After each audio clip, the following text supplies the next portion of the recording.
प्रेम से बोलिए माँ भगवती और माँ दशा माता की जय। मैं हूँ रीना और आप सभी का मेरे चैनल सुविचार विद रीना में बहुत बहुत स्वागत है। आज सुनिए दशा माता की दूसरी कहानी। सबसे पहले प्रारंभ करते हैं भगवान श्री गणेश की कथा से। प्रेम से बोलिए भगवान गणपति जी की जय। एक समय की बात है, एक गांव में माँ बेटी रहा करती थी। एक दिन वह बेटी अपनी माँ से कहती है कि माँ, गांव के सारे लोग गणेश मेला देखने जा रहे हैं, मैं भी मेला देखने जरूर जाऊंगी। तब माँ ने कहा कि बेटी, तू अभी छोटी है, वहाँ पर बहुत भीड़ होगी, अगर कहीं गिर गई तो तुम्हें चोट लग जाएगी। फिर लड़की ने माँ की बात नहीं सुनी और कहने लगी कि माँ, मैं तो मेला देखने जाऊंगी, आप मुझे आज्ञा दें ताकि मैं गणेश जी भगवान के दर्शन करके जाऊं। तो इस बात तरह अपनी बेटी को जिद करते हुए देखकर उसकी माँ ने उसे 2 लड्डू दिए और थोड़ा सा पानी पीने को दे दिया और कहा कि बेटा, एक लड्डू गणेश जी को भगवान को खिला देना और थोड़ा सा पानी पिला देना, दूसरा लड्डू तुम खा लेना और बाकी बचा हुआ पानी पी लेना।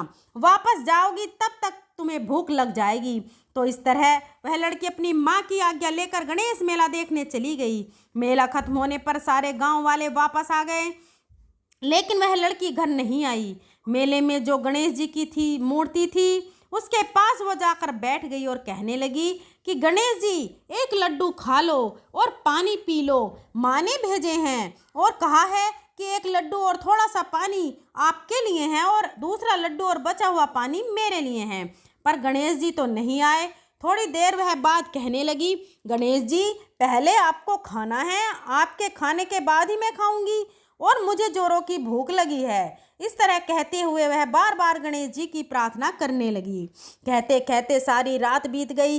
गणेश जी सोचने लगे, अगर मैंने एक लड्डू नहीं खाया और पानी नहीं पिया तो यह भूख ही यहीं पर बैठी रहेगी और घर भी नहीं जाएगी। यह सोचकर गणेश जी एक लड़के का वेश बनाकर वहां पर आए और कहने लगे कि लाओ मेरा लड्डू और थोड़ा सा पानी दो। उसने कहा, मैं कैसे मानूं कि तुम गणेश जी भगवान हो। तो गणेश जी भगवान उसके भोलेपन से बहुत ही खुश हुए और अपने असली रूप में आ गए। यह देखकर वह लड़की बहुत ही खुश हुई और भगवान को प्रणाम करके उसने लड्डू और पानी का भोग लगा दिया। तो भगवान ने गणेश ने लड्डू खाया और पानी पीकर उस लड़की से कहा कि बेटी, मैं तेरी सच्ची भक्ति से बहुत प्रसन्न हूँ, मांगो तुम क्या मांगती हो। तो वह लड़की मन ही मन सोचने लगी कि क्या मांगूं, अन्न मांगूं या धन मांगूं या अपने लिए अच्छा सा वर मांगूं, खेत मांगूं या महल मांगूं। वह तो मन में सोच ही रही थी कि गणेश जी तो मन की बात जान गए और कहने लगे कि बेटा, तुम अपने घर जाओ, जो तुमने मन में सोचा वह सब कुछ तुम्हें मिल जाएगा। यह सुनकर वह लड़की बहुत खुश हुई और जल्दी जल्दी अपने घर को चली गई और सोचने लगी कि माँ को जाकर बताऊंगी। पर उसकी माँ का तो पीछे चिंता के मारे बुरा हाल था। वह सोच रही थी कि लड़की को कहीं कुछ ना हो जाए गया हो। सारी रात उस इंतजार में बिता दी। सुबह हुई तो लड़की घर पहुंची तो चिंतित भाव से माँ ने उससे पूछा कि बेटा, तुम कैसी हो, इतनी देर कहाँ थी। तो बेटी ने कहा कि माँ, जैसे आपने कहा था मैंने वैसा ही किया। गणेश जी आए ही नहीं, सारी रात बीत गई। सुबह जब होने लगी थी तब गणेश जी आए। फिर मैंने एक लड्डू और पानी गणेश जी को दिया, उसके बाद ही दूसरा लड्डू और बचा हुआ पानी मैंने पिया। इसलिए गणेश जी ने मुझे आशीर्वाद दिया है कि जो कुछ मैं मांग रही हूँ वह सब कुछ पूरा हो जाएगा। यह सुनकर उसकी माँ बहुत खुश हुई और माँ बेटी के देखते ही देखते जैसे लड़की ने सोचा था वह सब कुछ हो गया। गणेश जी भगवान, जैसे आपने उस लड़की की पूजा स्वीकार की वैसे सबकी करना, सुख सौभाग्य सबका बनाए रखना। बोलिए गणेश भगवान की जय। बोलिए दशा माता की जय। आइए अब सुनते हैं दशा माता की दूसरी कहानी। राजा की 2 रानियां की कहानी। एक राजा थे, उनकी 2 रानियां थीं। बड़ी रानी की कोई संतान नहीं थी, छोटी रानी के पुत्र था। राजा छोटी रानी और राजकुमार को बहुत प्यार करता था। बड़ी रानी छोटी रानी से ईर्ष्या करने लगी। वह रानी राजकुमार के प्राण हर लेना चाहती थी। एक दिन राजकुमार खेलता खेलता बड़ी रानी की चौक में चला गया।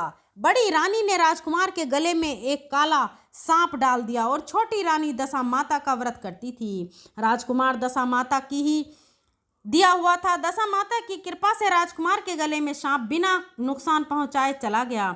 दूसरे दिन बड़ी रानी ने लड्डुओं में जहर मिलाकर राजकुमार को खाने के लिए दिया। फिर राजकुमार जैसे ही लड्डू खाने लगा तो दशा माता एक दासी का रूप धारण करके आई और राजकुमार के हाथ से लड्डू छीन लिया। बड़ी रानी का यह वार भी खाली गया। रानी को बड़ी चिंता हुई कि किसी भी तरह से राजकुमार को मारना है। तीसरे दिन जब राजकुमार फिर बड़ी रानी के आंगन में खेलने गया तो रानी ने उसे पकड़कर गहरे कुएं में धकेल दिया। क्योंकि कुआं बड़ी रानी के आंगन में बना था, इसलिए किसी को भी पता नहीं चला कि राजकुमार कहाँ गया। लेकिन जैसे ही बड़ी रानी ने राजकुमार को कुएं में धकेला तो दशा माता ने उसे बीच में ही रोक लिया। इधर दोपहर हो जाने पर राजकुमार के न लौटने पर राजा और छोटी रानी को चिंता सताने लगी। दशा माता को भी इस बात की चिंता हुई राजकुमार को उसके माता पिता के पास किस प्रकार पहुंचाया जाए। राजकुमार को तलाश करने वाले कर्मचारी निराश होकर बैठ गए। राजा और छोटी रानी पुत्र शोक में रोने लगे। तब दशा माता ने भिखारी का रूप धारण किया और राजकुमार को गले से लगाए राज दरबार में पहुंची। वह राजकुमार को एक वस्त्र में छिपाए हुए भिक्षा मांगने लगी।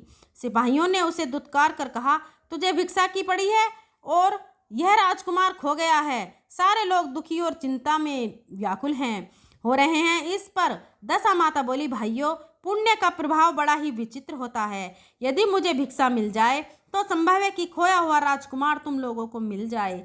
यह कहकर वह देहरी पर पैर रखने लगी। सिपाहियों ने आगे बढ़ने से रोककर उसी समय दशा माता ने बालक का पैर वस्त्र से बाहर कर दिया। सिपाहियों ने समझा कि कुंवर उसके हाथों में है, इसलिए उसे अंदर जाने दिया जाए। दशा माता कुंवर को लेते भीतर चली गई। उसने राजकुमार को चौक में छोड़ दिया और वापस चली गई। परंतु रानी ने दशा माता रूपी भिखारिन को देख लिया था। उसने कहा कि खड़ी रहो और कौन हो तुम? तुमने 3 दिन मेरे बेटे को छिपा कर रखा था। तुमने ऐसा क्यों किया? तुम्हें मेरे इस प्रश्न का उत्तर देना होगा। दशा माता उसी समय ठहर गईं। उन्होंने बताया कि मैं तुम्हारे पुत्र की चोरी करने वाली नहीं हूँ। मैं तो तुम्हारी आराध्या देवी दशा माता हूँ। मैं तुम्हें सचेत करने आई हूँ कि बड़ी रानी तुमसे ईर्ष्या रखती है। वह तुम्हारे पुत्र के प्राण हर लेना चाहती है। हर एक बार उसने तुम्हारे पुत्र के गले में काला सांप डाला था, जिसे मैंने ही भगाया। दूसरी बार उसने इसे विष के लड्डू खाने को दिए थे, जिन्हें मैंने इसके हाथों से छीन लिया था। और इस बार उसने तुम्हारे इस राजकुमार को अपने आंगन के कुएं में धकेल दिया था और मैंने इस बीच में ही उसे रोककर उसकी रक्षा की है। इस समय मैं भिखारिन के वेश में तुम्हारे सचेत करने आई हूँ। यह सुनकर छोटी रानी दशा माता के पैरों में गिरकर क्षमा मांगने लगी। छोटी रानी विनती भाव से बोली, जैसी कृपा आपने मुझ पर दर्शन देकर की है, मैं चाहती कि आप सदैव इस महल में निवास करें और मुझसे जो सेवा पूजा होगी वह मैं करूंगी। इस पर दशा माता बोली, मैं किसी घर में नहीं रहती। जो श्रद्धा पूर्वक मेरा ध्यान और स्मरण करता है, मैं उसी के हृदय में निवास करती हूँ। मैंने तुम्हें साक्षात दर्शन दिए हैं, इसलिए तुम सुहागिनों को बुलाकर उन्हें यथा विधि आदर सत्कार के साथ भोजन कराओ और नगर में ढिंडोरा पिटवा दो कि सभी लोग मेरा डोरा लें और इस व्रत को करें। इतना कहकर दशा माता अंतर ध्यान हो गई। रानी ने अपने राज्य की सौभाग्यवती स्त्रियों को निमंत्रण देकर बुलाया और बटन से लेकर शिरोभूषण श्रृंगार कर उनकी यथाविधि सेवा करके उन्हें भोजन करवाया और दक्षिणा में गहने देकर उन्हें विदा किया। रानी ने अपने राज्य में ढिंडोरा पिटवा दिया कि अब से सब लोग दशा माता का डोरा लिया करें। प्रेम से बोलिए दशा माता की जय। प्रिय भक्तों, दशा माता व्रत की पहली कहानी भी हमारे चैनल पर अपलोड है, आप उसे भी ज़रूर सुनें। और आज हमारे चैनल पर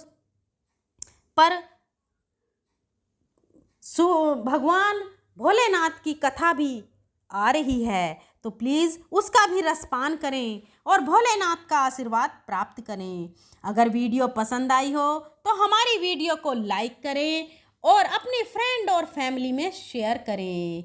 चैनल को सब्सक्राइब करें और बेल आइकन को प्रेस करें ताकि आने वाली सभी वीडियो की नोटिफिकेशन आपको समय से मिल सके और आप इन वीडियो का रसपान करके अपने सौभाग्य को प्राप्त कर सकें। अगर मेरे बोलने में कोई त्रुटि हुई है तो मैं हाथ जोड़कर क्षमा प्रार्थी हूँ। आखिर तक बनने के लिए आपका बहुत बहुत धन्यवाद। जय माता दी।